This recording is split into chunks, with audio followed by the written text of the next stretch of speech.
কৰ্মচাৰীসকলৰ লগত জড়িত এটা ডাঙৰ আপডেট আছে আৰু এই আপডেটটো আপোনালোকে দেখিছে। আমি গোটেইখিনি কথা ইয়াতে চাম। 8,700 টকা গ্ৰেড পে ঘূৰাই দিবলৈ তেওঁলোকে দাবী উত্থাপিত কৰিছে। ইয়াতে কোনসকল কৰ্মচাৰীয়ে এই দাবীটো উত্থাপিত কৰিছে সেইখিনি কথা আমি চাম।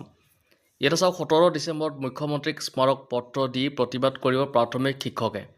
তো ইয়াতে প্ৰাথমিক শিক্ষকৰ কথা কোৱা হৈছে। তেওঁলোকে দাবী উত্থাপিত কৰিছে 8,700 গ্ৰেড পে ঘূৰাই দিবলৈ। তো কি আছে বাতৰিত আমি সবিশেষ এটা চাবলৈ চেষ্টা কৰিম।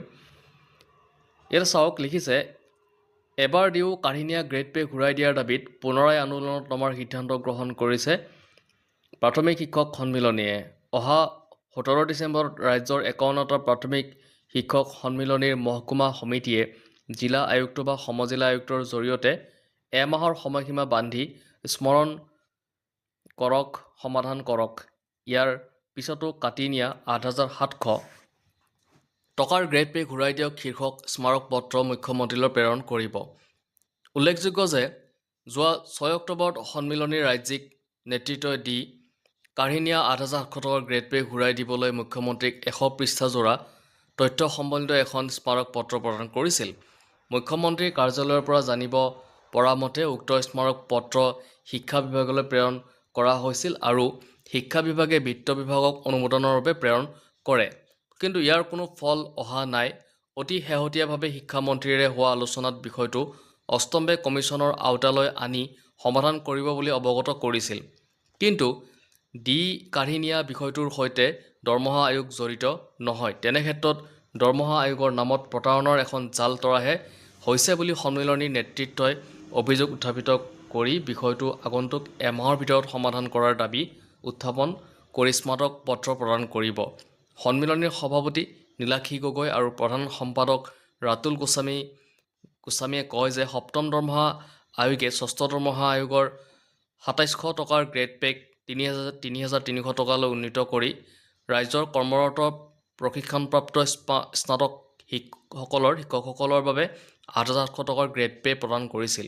সেই অনুসৰি 17 মাহ দৰমহা ভোগ কৰাৰ পাছত এটা কৰ্মচাৰী সংগঠনে তেওঁলোকৰ অন্তৰ্গত আন এটা সংগঠনৰ জৰিয়তে কৰা অভিযোগৰ বাবে ৰাজ্যৰ সকলো প্ৰাথমিক শিক্ষকৰ বেতন বন্ধ কৰি দিছিল। পিছলৈ আসোঁৱাহ নিৰাময় সমিতিৰ জৰিয়তে 8,700 টকাৰ গ্ৰেড পে 7,400 টকালৈ হ্ৰাস কৰে। এই কাৰ্যৰ প্ৰাথমিক শিক্ষক সন্মিলনীয়ে তীব্ৰ বিৰোধ কৰি প্ৰাপ্য ঘূৰাই দিয়াৰ দাবীত সময়ে সময়ে সংগ্ৰাম অব্যাহত ৰাখি আহিছে। এতিয়ালৈকে বিষয়টো লৈ প্ৰতিগৰাকী শিক্ষা মন্ত্ৰীৰ সৈতে আলোচনা হৈছে আৰু প্ৰতিবাৰে ফাইল প্ৰস্তুত হৈ বিত্ত বিভাগলৈ প্ৰেৰণ কৰে আৰু বিত্ত বিভাগে নাকচ কৰি উভতাই পঠায়। সৰ্বানন্দ সোণোৱাল মুখ্যমন্ত্ৰী হৈ থকা কালত বিত্ত বিভাগক দিয়া নিৰ্দেশো কাৰ্যকৰী নহ'ল। বৰ্তমানৰ শিক্ষামন্ত্ৰী ৰণোজ পেগুৰ অনুমোদনত দুবাৰকৈ ফাইল বিত্ত বিভাগলৈ গৈছিল যদিও কামত নাহিল। শেহতীয়াকৈ যোৱা 6 অক্টোবৰত মুখ্যমন্ত্ৰীক পুনৰাই দিয়া আবেদন বিত্ত বিভাগৰ কাৰ্যালয়ত আছে।